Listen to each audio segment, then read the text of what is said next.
Двум екатеринбургским полицейским, подозреваемым в изнасиловании иностранки, Ленинский районный суд уральской столицы избрал меру пресечения в виде ареста.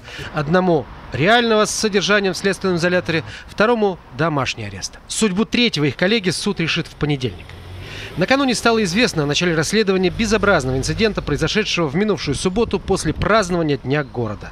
Дежурный наряд полка патрульно-постовой службы полиции МВД по Екатеринбургу в составе Вадима Мустафина, Вячеслава Тропина и Андрея Бессарабова, патрулируя улицу Чайковского в Ленинском районе города, как сообщает портал 66.ru, обратил внимание на подозрительный автомобиль, стоявший вдали от жилья в гаражах.